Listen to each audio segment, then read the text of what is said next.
This is it.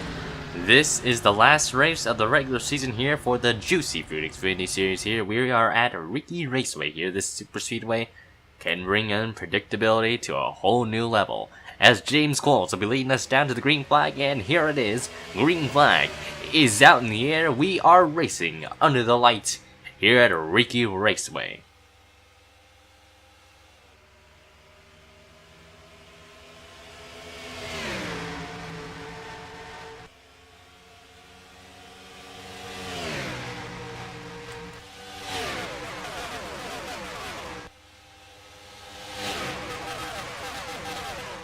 Already into turn number 3, they are gonna approach here. Alex May looking for the race lead just like that. There you see Corey Williams in the 51 trying to push that 43 car to the front of the field here. And Alex May's gonna try and take the lead away here to lead lap number 1 at a 30 here in this 2-mile circuit approximately. As there you see Scott Roush in the middle groove there, 3 wide, not the place you want to be here at Riki Raceway because you could get swept up in the notorious big one here, which could take out a lot of contenders looking for their first win and to get themselves a spot in the chase here with 16 slots in the Xfinity Series. Here you see a couple cars wiggling that outside groove here, maybe trying to stretch their fuel load a bit here as Manuel Hartner now going down to the inside groove there. Now trying to take the spot away for the TriStar team here. He's trying to bring something on the table here. There you see the JGL car of Christian Master on the bottom of the racetrack there. Stephen Paul III not too far behind. And there you see Kyle Matthews here, 2-time winner of the Xfinity Series, looking for another win here that could help him in this chase stint.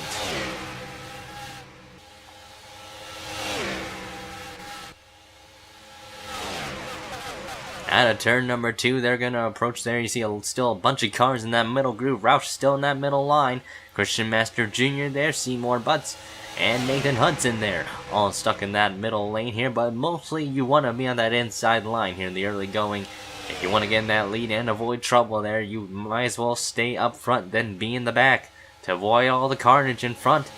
Or pretty much, if you're in the middle of that pack, you're pretty much set in a danger zone of cars that could take you out of the running here, and your shot of winning could be down the drain because of that.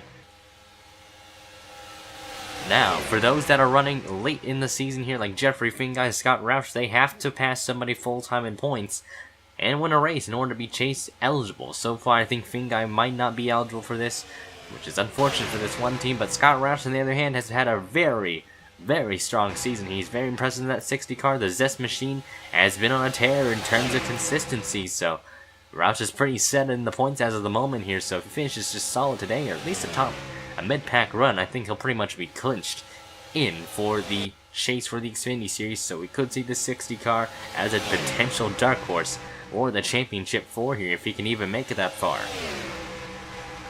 But right now, Josh Zakuli has taken the lead away, but Drew Austin is now going to try and deny that 4 car now using the bottom lane with Matt McIntyre pushing.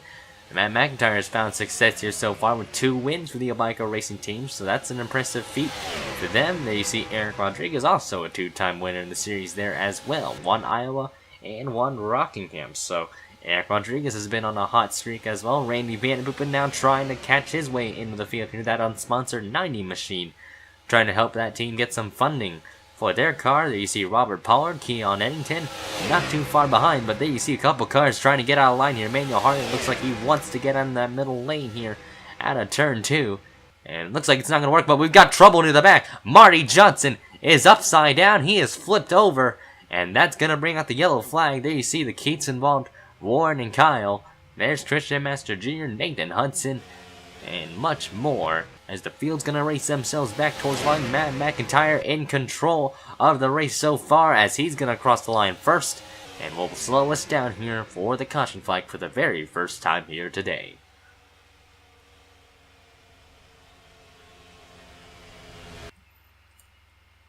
Looking at the helicopter cam, Warren Keith looks like he washed up the track there, car pushed, and they just ran out of racetrack. And Marty Johnson, he goes for a slow roll, only 1 roll, and that just sends pretty much a lot of the cars into the back half of the field just getting swept up in the accident there. Robbie Jackson trying to get through, just sneaks his way just a bit there, a little bit of damage to the 39 there, actually a couple of front end damage to that car, but Overall, a really slow wreck to be exact. Marty Johnson went for a flip upside down, certainly not what he wanted here. This could hurt him in the point standings quite a lot here, so I think Marty Johnson's chances could be down the drain just like that, but we're going to have to wait and see where the points are going to file in line here at the end of this one.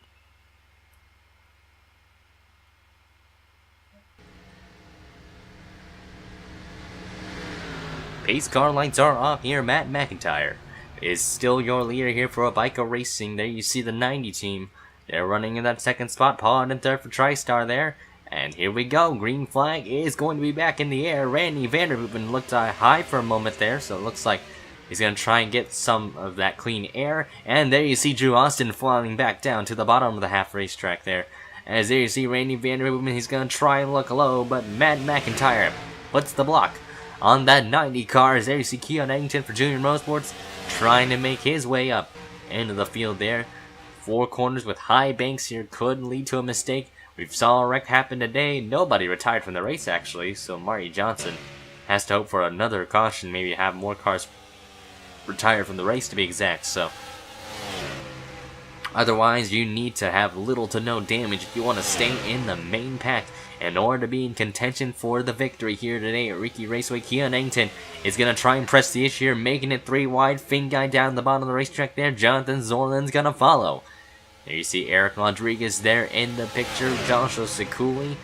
There's Stephen Pollard III and the 89 there. The Racing for Jesus machine has been rather quiet all season, and certainly want to remain as consistent as they can in order to help themselves get a chase spot here so they can get to that 16th slot. So I think there are a lot of cars in the bubble here that haven't won. Those that have are pretty much set, so if they wreck or not, except for the case of Scott Roush, I think they're pretty much set to make it in.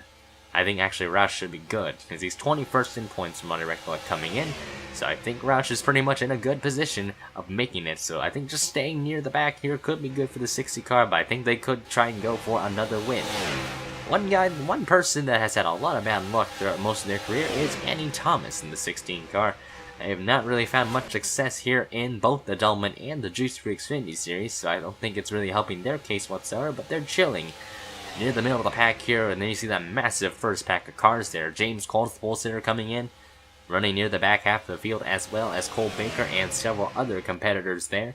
As Joshua Sekuli has taken the lead away, there you see Stephen Paul III right there in second on the bumper and goes low. Lily Gordon's going to try and help that 89 car go to the front. Charles Sanford in that pack as well. And the field's just getting themselves bigger and bigger, meaning the mistakes are going to get higher and higher. The percentage and probability of a mistake can lead to a wreck that could take out more competitors here of the running and could help those that are running near the back get some good valuable points here on the line today. Kyle Matthews looking at the bottom of the racetrack there. That Alpha Energy Solutions Chevrolet trying to get in the corner panel. Charles Sanford, they're going to be approaching Marty Johnson at such a fast rate. Now the question is, where will that 54 go on the racetrack? Looking at where they're at, he's going to probably stay low here and give the leaders a hard time on the inside groove. There you see Lily Gordon. Lily Gordon has to duck up to the high groove there. And Charles Sanford does the same thing, but look at the lines getting boxed in by that 54 car. Marty Johnson in the way of the high side now, and that's going to be a relief for the inside groove now. And that's going to make a lot of drivers on that outside line very upset with Marty Johnson's actions there. There you see those that are near the back are going to have a good opportunity of getting back to the front now because of that.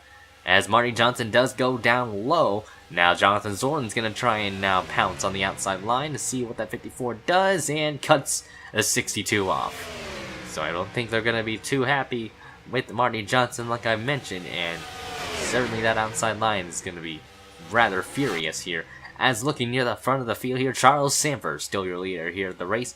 Very consistent in Doublemint, hasn't found much success in the Xfinity Series as much as he has in Doublemint, despite not winning a race. So Charles Sanford could possibly make it in on points if he does good here today, or even just snatches a victory. Stephen Paul III is one of the few drivers in the bubble in terms of points. He could be able to pounce on the situation and just get a solid effort here. So that could be good for this 89 team. Lily Gordon not had the best season so far. Neither has Josh Sekuli himself. They're all also in the mix. Keith Batson running to the back, so I think whether he wins or not, that's not going to matter where he ends up, because he's not going to be able to make it in from what I recollect, unless he's actually really close. And actually, when I'm looking at the standings as of the moment, he actually is relatively close. He's 16 points from the guy running full time, and that is Kyle Keith in the 42. So I think if he actually does win, if he can pass one of those drivers, like I mentioned, he could actually have a legitimate shot of making it in with the shock puck cheese maneuver. Single file train now trying to be deformed, and now Stephen Mullen III decided to make a plan to get around that 52 car as much as they can, as the spots are important here. Keith Batson slowly making his way up. There you see Rancho Cucamonga, one of the top contenders in terms of points. He's running very well today. He's actually the points leader coming in, and certainly helping his case here in terms of championship caliber. Here in the Xfinity series, he decided to run this series full time and focus more on that compared to Doublemint. So Rancho Cucamonga trying to find some success here, maybe even get a championship here if he could. Rancho Cucamonga, the guy named after the place in California, is certainly doing a fantastic job here for Richard Childress Racing, and that's why they probably give him a lifetime contract to stay in car number 3.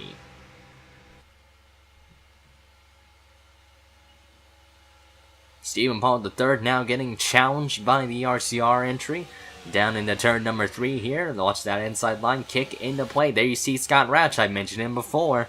He's one of the drivers that has been rather consistent on the radar and has moved his way up in points. So we could expect to see him be a possible contender in the chase. And at this rate, I think he's going to be able to. So Scott Roush has just impressed more and more here. This 60 car, certainly one to look out for in the championship if he could make it past those rounds. As for the second pack here, looks like we've had the second pack forming. Kyle Keith is that leader of that second pack. Andy Thomas, Keon Ennington, Eli Bryant, Jesse Dalton, and a couple of others there. You see Chris Dodd, Rodriguez, and Williams as well. I mean, Hoyer kind of running by himself as the moment here, but Charles Sanford is still your leader here. We have passed the halfway point of the race. Scott Roush now looking for second underneath that 3 car there. And then you see Lily Gordon's going to try and do the exact same thing as Charles Sanford. Again, putting the block here. Charles Sanford's actually pretty low in the points. He's actually 10th in points coming in. So I think where he's at, that actually, he's one of the few drivers that couldn't make it in terms of the chase here, depending on where they're at in points.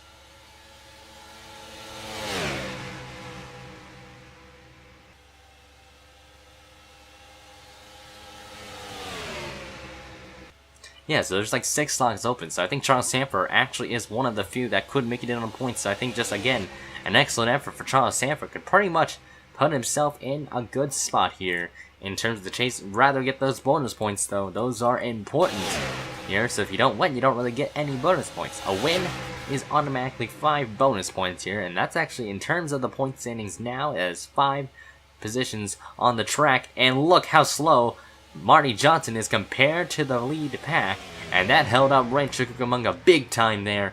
Several others, Scott Roush, Hernandez as well, and that's going to split the field up yet again. Marty Johnson just a hazard on the track to a lot of these drivers, looks like, at least to some of their beliefs here, as now it's going to hold up Steve Pollard in that 10 car, so Steve Pollard certainly not going to be happy on the radio with that 54 car. As there you see that second pack looming into the picture there. Marty Johnson still holding up that 10 car, and Steve Pollard is certainly not going to be one happy camper. After this one, there you see Andy Thomas now in the picture, now going to the high side. Looks like that's not going to happen, and now she's going to look low. So I think that's a better decision to choose, to be honest. So you might want to be down there. Rodriguez is going to do exactly the smart thing to do, and that's follow the leader there. As you see now, more cars joining in because of the slow car in the way. It's really bottled them up quite a lot here in this second field. And there you see Cody Lamas now trying to get around the 54. And Marty Johnson just proving to be a bit of a hazard on the track. Nothing you can really do is lap traffic, but certainly not what you've wanted to do. Marty Johnson, I think, is going to be out of the running here from terms of a chase spot. So I think that's going to be a tough break for the 54 team. They were really good in the regular season until The last couple of races, a lot of bad luck races have really kicked in, as a battle for the lead between the TriStar teammates Kelly Boston and Charles Sanford are going at it here. JT Bryant in the mix as well, Christian Master, Kyle Matthews, Lily Gordon also in that mix as well. James Claus has made his way into the field as well. So James Claus has done a fantastic job here. Despite being on the pole, he's not wrecked surprisingly. So it's good to see the 70 car do so good today here. Claus is one of the few that has had a strong start but has really struggled near the middle through the end of this regular season here. So I think James Claus is certainly trying to find some late race momentum here, and maybe a win could boost their confidence quite a lot here in terms of their morale. But the fundamentals of bump drafting is key here at super speedways, and everybody's done a pretty solid job here. We haven't really had any wrecks because of bump drafting. It's due to the fact that it's just rather you're getting aggressive early on. So Kyle Matthews now trying to take the lead away. That could be his third win of the season here if he could hold on to the lead. But that's usually most likely going to be short-lived, knowing the unpredictabilities of super speedway racing at its finest. As there you see James Coles getting a nice shove from Scott Roush. Matthews not able to block. Hernandez right there in the inside groove. There you see another few cars there. Spencer Gilmore in the mix as Christian Master Jr. is coming into pit lane. Looks like staying out of the way. Very classy move from the 25 team. I think their chances are... Actually, Christian Master Jr. is third in the points coming in, so this... Don't know where he's going to end up at the end of this one, but... Otherwise, it's been a rather quiet and tame race here with about 6 laps to go in the event. We haven't really talked much. The racing's been quite decent. We haven't had that many wrecks. Keith Batson, there you see on the edge of that pack. I think he's wanting to hope to see more lap traffic get in the way here. Luis Hernandez now going to the bottom there. Rancho Cucamonga following on tow here. Spencer Gilmore, JT Bryant. It's pretty much an even set of cars. Basically looks like a 10-car pack, about a 12-car pack to be exact, with the inclusion of Keith Batson there. So that's going to be 13 if Batson can actually catch up to this field.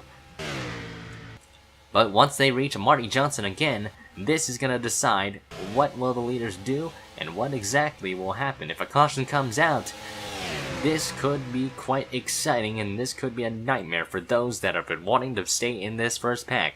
Spencer Gilmore down the inside this time around, now trying to take the lead away from that 3-car here. JT Bryant right there behind, Emmanuel Hartnett, and the 4th car in line. TriStar is doing a rather excellent job here. 3 of their cars are running in the front of the pack here, so with the 19 car kind of struggling here, Spencer Gilmore now giving up the lead to JT Bryant. You have to be in the lead at the right place at the right time, and I think there's going to be a last lap pass to prove it all.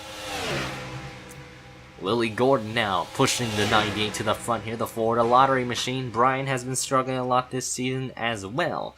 He's pretty low on the points. Emmanuel Hartnett now trying to go for win number 2. Charles Sanford there pushing. The TriStar trio pushing each other. And Marty Johnson's in the way, and that's going to yield to the outside groove.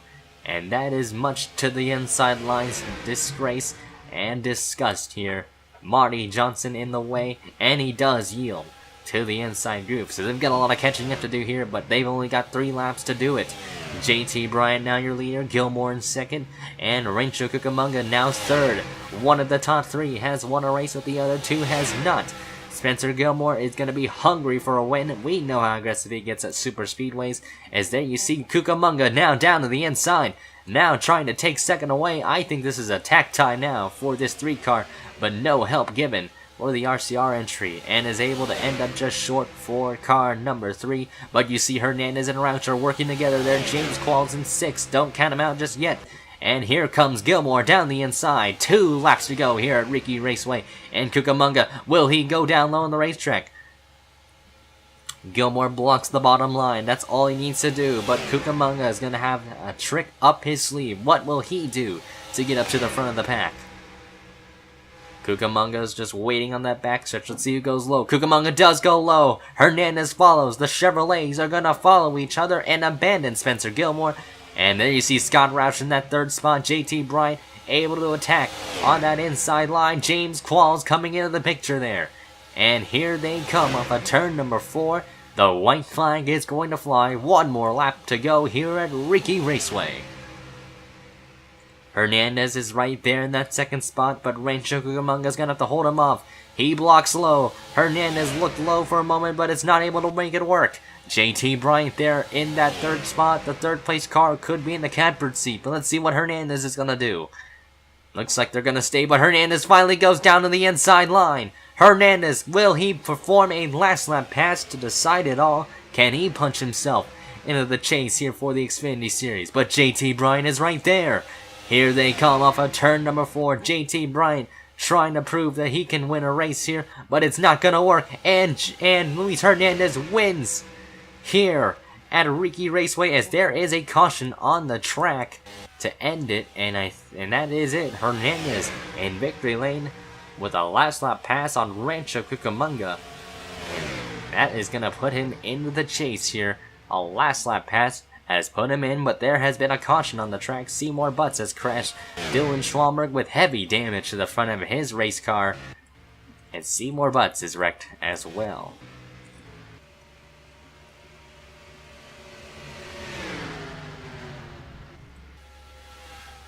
So it looks like Corey Williams blew the car up with 2 laps to go, and that put oil on the racetrack. It didn't really affect the leaders too much. Randy Van Hooven was trying to avoid the mess. Looks like he might have gone through the grass there. And Nathan Hudson did the same thing. He goes up the track right into Dylan Schwalberg. Watch Seymour Butts' impact. And a hard hit into the barrier there. That is a massive shunt. And that was at the ending too. He hit the barrels. And a massive hit for Seymour Butts there. Dylan Schwalberg, no place to go.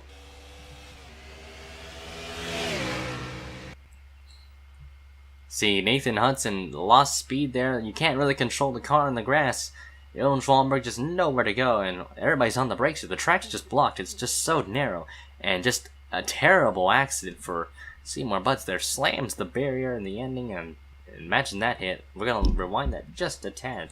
How massive the massive shunt that was. That was about looks like about 126 miles per hour there into the barrier, and that is a massive hit for that 40 car.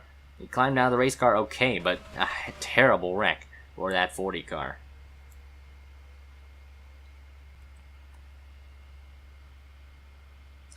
Otherwise, here are your results 1st through 28th. Luis Hernandez took the victory away here. Shot clock cheese move from the 55 team.